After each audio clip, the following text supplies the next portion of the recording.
Hello, welcome to Waypoint Survival. Today, I want to show you how to make this great raised bed using just a few simple tools and the things that you can find in the wild. Stay tuned.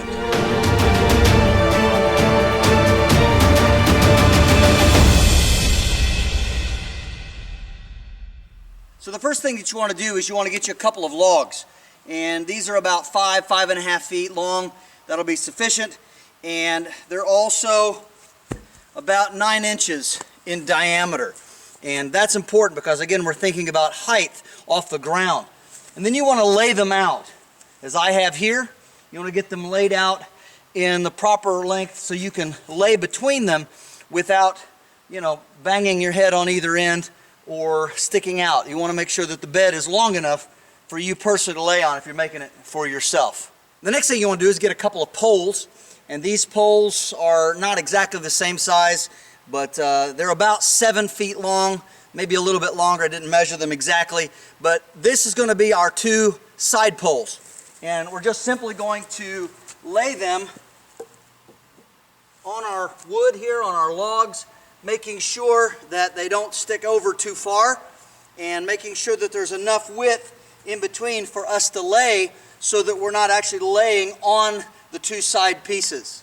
Once we get these spaced about where we want them, what we're going to do is we're going to take a piece of charcoal from our fire and we're just going to make some crude marks on either side where these are going to rest. We'll do that on both of them and then we'll get back to you after I do all 4. Next thing we're going to do is we'll take our axe out of the bedroll, of course lay this aside. And then once we've removed the mask, put that in a safe spot where we don't lose it, we're going to move our poles. And we can move them completely off of the logs. And then all we're going to do is we're going to simply start cutting some notches in this wood.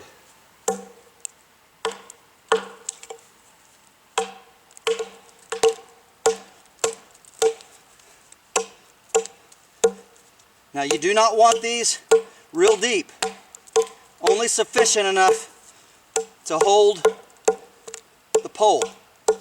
Because the deeper you go with this, the closer you're going to get to the ground. I'm going to chop the rest of them, get back with you. Now that we have all of our notches chopped out, we just take our sticks and simply place them in the U-shaped notches that we made. Just like that, and that'll keep them from slipping and sliding around. Now the next part of this is quite simple. Just of course take our bedroll out, making sure we don't lose our straps that we used to carry it with. And then we're going to open this up, and this is a queen size blanket. We're going to open it up and we're going to make sure that we have enough room for it to fit on these poles. Now, once you get your log sized, get your blanket fit in the middle, and again, I had to fold this side over just because it's a queen size, it's very long. What you want to do is you want to put this close to your fire where you want to lay, and then you want to take the one side, you want to start from the bottom, just like this, and you want to come over the top, just like this. Make sure you have plenty of space. Fold this side over. Now when you do this, you want to make sure that it's not half and half. You want to have enough for the blanket not only to stick out a little bit down here on the ground, but you want to be able to come over the top and then have 4 or 5 inches hanging down nearly to the ground, as you see this is, underneath. That's a very, very important step. Okay, once we know that this fits, then what we're going to do is we're going to roll this back like this. And we're going to pick this side up, and now we're going to tighten it. We're going to put it over top of that log. And if you pick one that has a little bit of a rough bark, it's going to help you a lot. So we pull tension on it, and we roll it over. And you may have to do this 2 or 3 times to get enough tension on it, because you don't want to be hanging on the ground. You don't want it to sag down. So you'll have to pull it back and forth a couple of times. I also like to take this part here and around this one small log, go ahead and kind of roll it and tuck it up under a little bit. because of the very grippy nature of the wool fibers, that'll hold on to itself quite well around this log. So we can just tuck that in just like so. And if you wanted, you could actually roll this one up a little bit, but I find this works just about as well. All right, next, we want to make sure, keeping our tension really nice and tight, and you may have to put a little weight on this initially with your knee. Go ahead and roll this over the top and do that working your way down until you get it nice and firm all the way. Like I said, you may have to do this 2 or 3 times to get it nice and flat and completely lapped over the other side.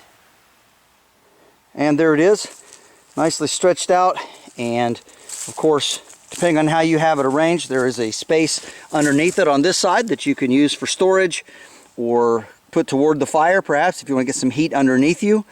But again, you can do this without any pins or fasteners, using just the natural tension and the grippiness of the wool.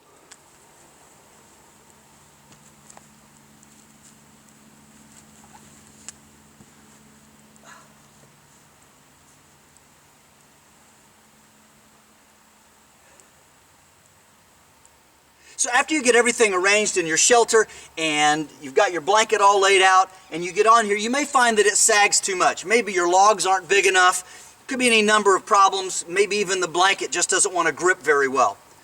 Very easily solved. Just get about 4 of the large safety pins, great big large blanket pins, and just roll this up and just simply pin it.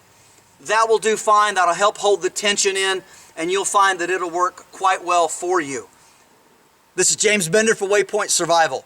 If you like this video, please give it a thumbs up. Also, make sure and check out the links in the description box below. And while you're down there, you'll find our Patreon link, which is where you can donate to financially support the channel. And if you want to support us in other ways, you'll also find our spring link, which is where you can buy great Waypoint Survival branded merchandise. And the proceeds, of course, go to help support the channel and the ongoing research that we do to bring you great video content. And if you haven't done so already, please subscribe to the channel. We'd really appreciate it. And when you do subscribe, make sure and press that bell button so that you can stay notified of all of our upcoming videos, and we'll talk to you next time.